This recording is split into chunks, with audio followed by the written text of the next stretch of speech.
నువ్వేం టెన్షన్ పడకుండా భోంచేసి పడుకో. రేపు పొద్దున వచ్చేస్తాం మేము. ఓకే అండి, bye, good night, take care. Good night Aki. మీకు కూడా గుడ్ నైట్. మీరు కామ్ గా ఉంటేనే కదా మాకు గుడ్ నైట్. చూస్తారుగా ఎంత కామ్గా ఉంటాను. రే పడుకోరా. రే సైలెంట్ గా పడుకుంటారా. పడుకోండి.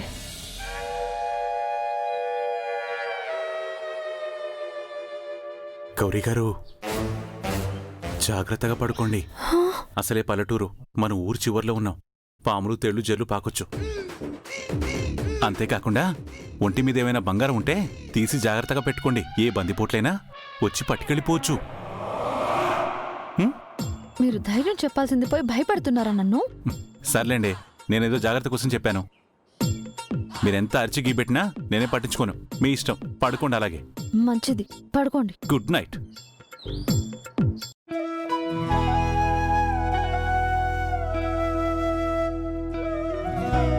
ఏమైందకి? ఎక్కడున్నారంట? ఊరికి కాస్త దగ్గరలోనే ఎక్కడో ఉన్నారంట ఫ్రెండ్. ఓ, బైక్ రిపేర్ అయిందంట. పైగా అందరూ అలసిపోయారని అక్కడే రెస్ట్ తీసుకుంటున్నారంట. అయితే నీ కళ్ళల్లో ఆనందం చూడ్డానికి నేను రేపు ఉదయం వరకు వెయిట్ చేయాల్సిందే అన్నమాట. అయితే నేను సర్ప్రైజ్ కోసం వెయిట్ చేయాల్సిందేగా. అంతేగా. Rakesh,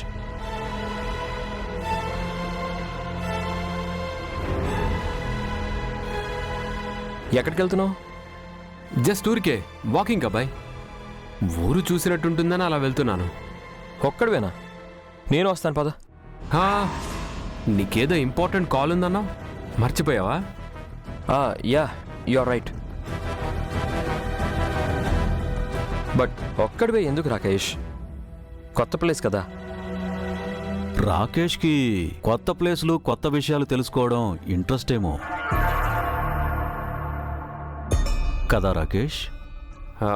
yeah, you right uncle. పైగా కొత్త ప్లేస్లో నాకు త్వరగా నిద్ర రాదు. నువ్వు నిద్రపోకపోతే నాకు నిద్ర రాదు. గెస్టు కదా, కన్సర్న్. పర్లేదు అంకుల్, అలా చల్లగాలికి తిరిగి వస్తాను. నిద్ర వచ్చేస్తుంది. ఓకే రాకేష్, జాగ్రత్తగా వెళ్ళరా. అలాగే. రాకేష్, కావాలంటే నేను తోడుగా వస్తాను.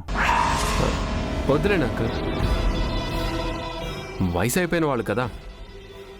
టైంకి తిని టైంకి నిద్రపోవడం మీ ఆరోగ్యానికి మంచిది. మీరెళ్ళి రెస్ట్ తీసుకోండి. సరే రాకేష్, ఎక్కువసేపు తిరగకుండా త్వరగా వచ్చేసాయి. ఓకే అబ్బాయి. నాకు నిద్ర వస్తుంది. I'm going to sleep. Good night friend. Good night తల్లి. గుడ్ నైట్ అన్నయ్య. Good night. వెళ్ళవే వెళ్ళు. నీకిది గుడ్ నైట్ కాదు, బ్యాడ్ నైట్. ఎందుకంటే రేపు మీ అమ్మా నాన్నల్ని ఇక్కడికి తీసుకురావాలనే నీ కోరిక నెరవేరదు. వాళ్ళని చంపడానికి వెళ్తున్నాను. Good night friend. Okay, good night అబ్బాయి.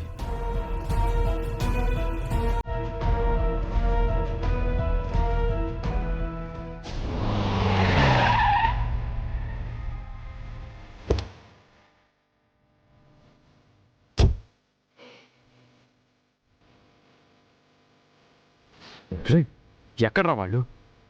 అదిగోండి సార్, అక్కడ ఉన్నారు. వాళ్ళంతా అక్కడే పడుకొని ఉన్నారు.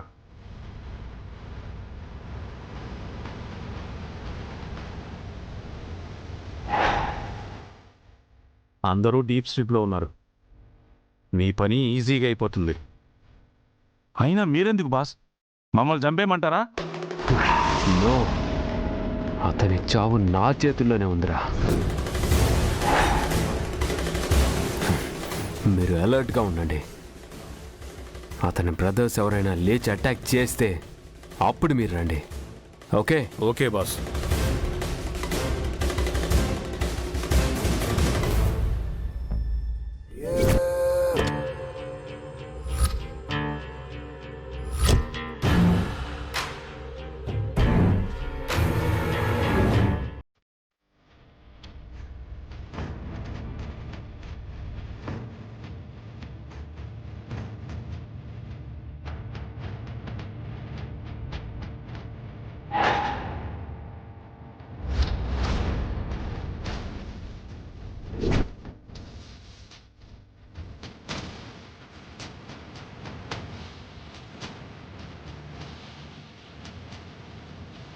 శంకర్, మా నాన్న అనుభవించిన నరకానికి ఇప్పుడు నేను పగ తీర్చుకుంటాను.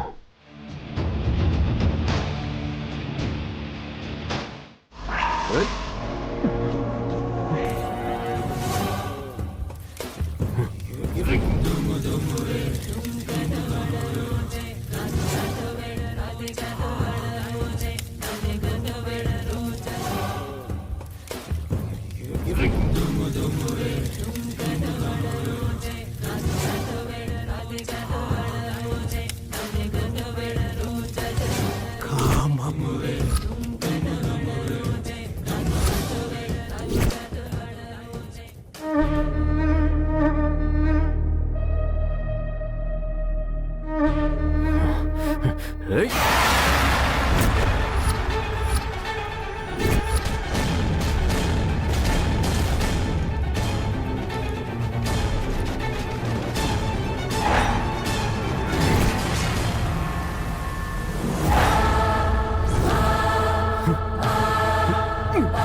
ఏయ్, నా ఆర్య అంటే నాకు ప్రాణం. నా ఆర్యకి గనక హాని తలబెడితే నీ అంత చూస్తా. నేనుండగా నా ఆర్య నీడని కూడా తాకనివ్వను.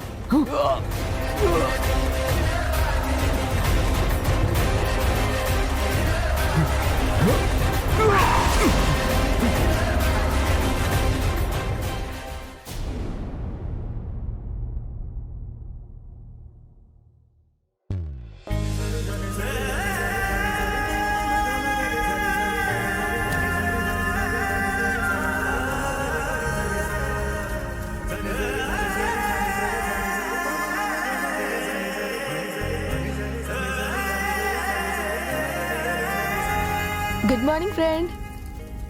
ఓ అక్కి, సో ఎర్లీ. ఎంత తొందరగా నిద్రలేచావేంటమ్మా? అమ్మా నాన్నల్ని ఇంటికి తీసుకురావాలి, అన్నయ్యతో కలపాలి. ఎక్కడైతే వాళ్ళని దూరం చేసుకున్నామో అక్కడే తిరిగి కలుసుకోవాలని రాత్రంతా ఇదే ఆలోచన ఫ్రెండ్. అస్సలు నిద్రపట్టలేదు ఫ్రెండ్. అందుకే ఉదయాన్నే బయలుదేరిపోయాను. వెళ్ళి అమ్మా నాన్నల్ని వెంట పట్టుకొచ్చేస్తాను. ఎక్కడున్నారని వెళ్తావు? వాళ్ళు ఎక్కడున్నారో నీకు తెలుసా? ఫోన్ ఉంది కదా ఫ్రెండ్. I'm so excited. ముందు నన్ను వెళ్ళనివ్వు. ఓహో, మొత్తానికి అమ్మా నాన్నని అన్నయ్యని కలిపిన క్రెడిట్ని నువ్వే కొట్టేయాలనుకుంటున్నావు. Congrats. Thank you so much friend. Bye. ఇలా వెళ్ళి అలా వచ్చేస్తా. జాగ్రత్తగా వెళ్ళు. Okay friends, bye.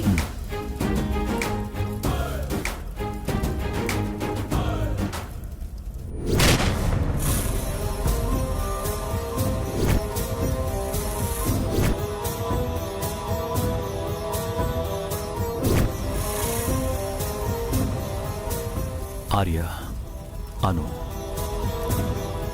మిమ్మల్ని దూరం చేసిన ఈ ఊరు, ఈ ఇల్లు మళ్ళీ మిమ్మల్ని దగ్గర చేస్తోంది. మిమ్మల్ని అభయ్తో కలపాలని అక్కి ఆరాటంతో వస్తోంది. త్వరగా వచ్చేయండి. నన్ను జెండే సార్ అని కాకుండా ప్రేమగా జెండే అని పిలిస్తే వినాలనుంది. నేను నిన్ను ఆర్య అని ప్రేమగా పిలవాలనుంది. ఆ క్షణం కోసం ఎదురు చూస్తున్నాను ఆర్య.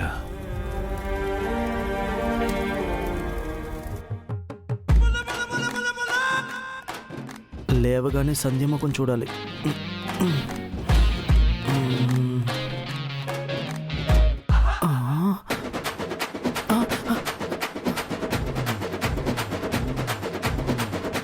అరే పెద్దోడా, పెద్దోడా, ఆగరా. అరే లేవరా ఆగరా. పెద్దోడా. అప్పుడే తెల్లారిందా? రే ఒక్కసారి లేవరా. ఏంట్రా? అటు చూడు.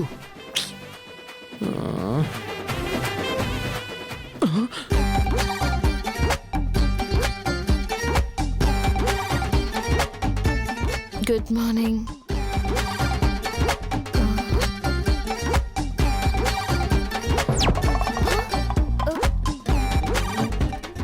శ్రావణి, శ్రావణి, కాఫీ కావాలి. ఒకసారి అటు చూడు. చూడు.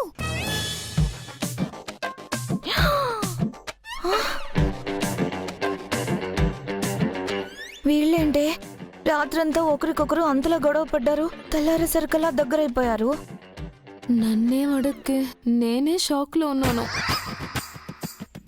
రే చిన్నోడా, రాత్రన్నయ్య ఫ్లోలో బై మిస్టేక్ హనీమూన్ అన్నాడు అనుకున్నాను, కానీ ఇంత సీరియస్గా తీసుకుంటాడు అనుకోలేదురా.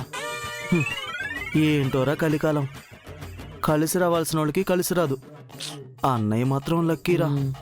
చాలా ఆపండి. ఇదేదో పొరపాటున జరుగుంటుంది. ఏదో నిద్రలో కాస్త జరిగి పడుకుంటే మీరు కథలల్లేస్తారా? కళ్ళ ముందు కనిపిస్తుంటే కొత్తగా కథలల్లాల్సిన అవసరం ఏముందండి? మాటల తర్వాత ముందు వాళ్ళ నిద్ర లేపండి. వద్దు శ్రావణి, నిద్రపోయే వాళ్ళని లేపటం తప్పని అక్కే చెప్పింది కదా. వద్దు, అలా అని వీళ్ళని ఇలాగే ఒంటరిగా వదిలేస్తామా? పర్లేదులేండి, చూడ్డానికి బాగుంది. అసలు బాలేదు. మీరు మీ అక్కయ్య నిద్రలేపండి, మేము మా అన్నయ్య నిద్రలేపుతాం.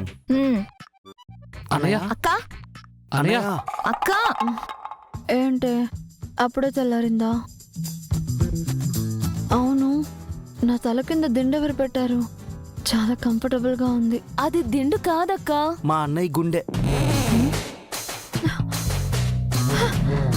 శంకర్ గారు, శంకర్ గారు, లగండి. ఏంటండి పొద్దు పొద్దున మీ గొడవ? అబ్బా, ఏంటండి మీరు చేస్తున్న పని? మీ గుండెల మీద నా తల ఎలా వచ్చింది? ఇది మరీ బాగుందండి. మీరు నా గుండెల మీద తలపెట్టి నిద్రపోయి ఎలా వచ్చిందని నన్నే క్వశ్చన్ చేస్తారేంటి? బార్డర్ క్రాస్ చేసింది మీరు, నేను కాదు. ఎలా వచ్చిందో మీరే ఆలోచించుకోండి. అంతా మీ వల్లే. హ? మీరు కాస్త దూరంగా పడుకోవచ్చు కదా. నిద్రలో మనుషులు కొంచెం అటు ఇటు జరుగుతారు. రాత్రంతా నన్ను ఫ్రీగా పిల్లోగా వాడుకుంది కాకుండా ఇప్పుడు నన్ను ఇన్ని మాట్లాంటారా? మీకు అసలు మానవత్వమే లేదండి. అంత పెద్ద మాటలు ఎందుకులేండి. మీ పక్కన పడుకోవడం నా తప్పు. అసలు మీతో రావడం నా తప్పు. అసలు మీ బైక్ ఎక్కడమే నా తప్పు. అసలు మిమ్మల్ని బండెక్కించుకోవడమే నా తప్పు. అసలు మీరు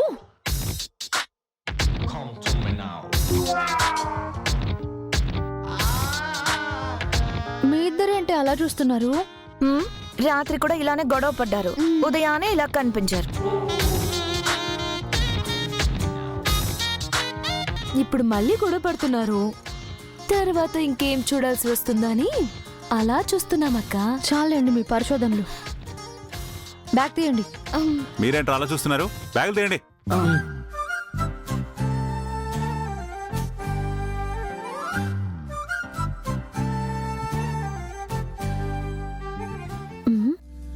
అదెక్కడి నుంచి వచ్చింది?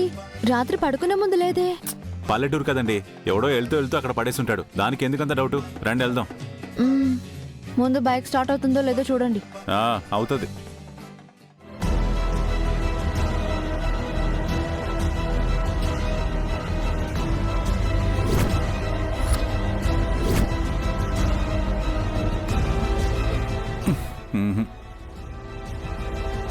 దీనికి మీ దిష్టి తగిలినట్టుంది. అవట్లా.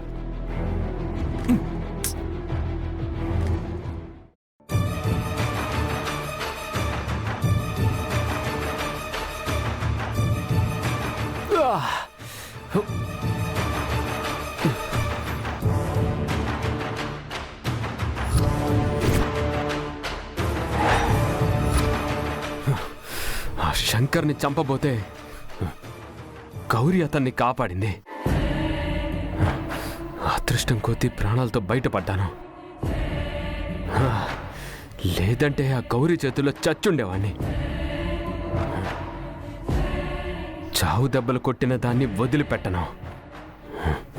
అంతకంటే ముందు ఆ అబ్బాయిని వాళ్ళతో కలవనివ్వకుండా ఆపాలి. అకి వాళ్ళని తీసుకురావడానికి వెళ్ళింది. ఏదో ఒకటి చేసి ఆ అబ్బాయిని సైడ్ చేయకపోతే వాళ్ళమ్మ నాన్నని చూసేస్తాడు. ఏం చేయాలి?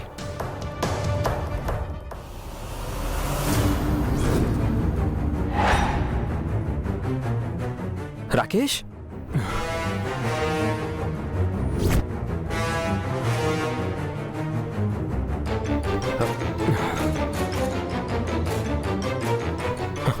రాకేష్,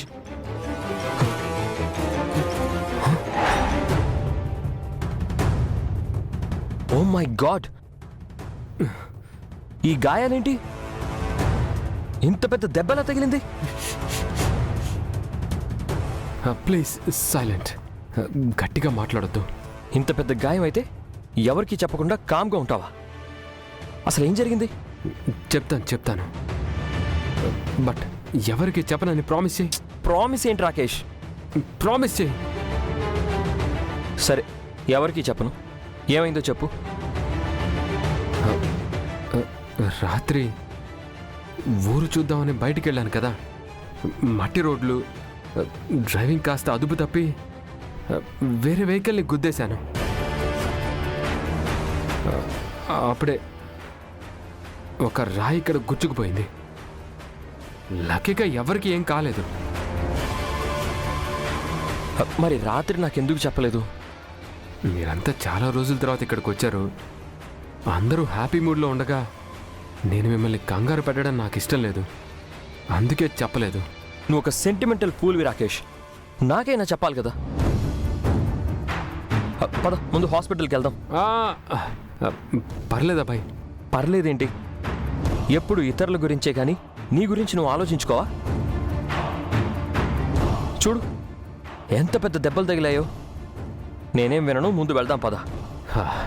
హాస్పిటల్ సాగుతూ అయినా ఆ అబ్బాయిని ఇక్కడి నుంచి తీసుకెళ్ళిపోతే వాళ్ళని చూడటం మిస్ అయిపోతాడు. అదే నాకు కావాలి.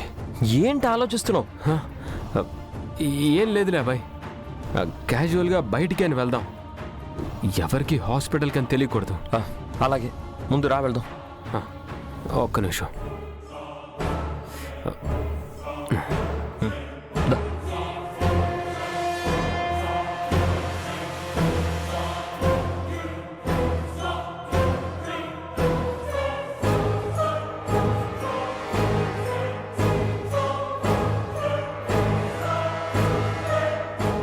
ఏంటబ్బాయ్, ఇద్దరు హడావుడిగా ఎక్కడికో బయలుదేరారు? అది ఇంట్లో సరిగ్గా సిగ్నల్స్ రావట్లేదు కదా ఫ్రెండ్. ఒక ఇంపార్టెంట్ డాక్యుమెంట్ ఒకటి ప్రిపేర్ చేసి మెయిల్ చేయాలి. అందుకే అలా విలేజ్ అవుట్స్కర్ట్స్కి వెళ్తున్నాం.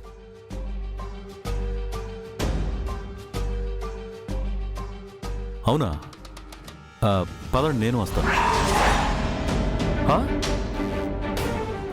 నువ్వెందుకు ఫ్రెండ్? ఈ ఊర్లో సిగ్నల్స్ ఎక్కడ బాగా వస్తాయో మీ ఇద్దరికి తెలియదు కదా, నేను తీసుకెళ్తాను. పర్లేదు ఫ్రెండ్, అలా ఊరు చూసుకుంటూ మేమే వెళ్తాం. No problem. అలా అయితే జాగ్రత్తగా వెళ్ళండి. అలాగే ఫ్రెండ్.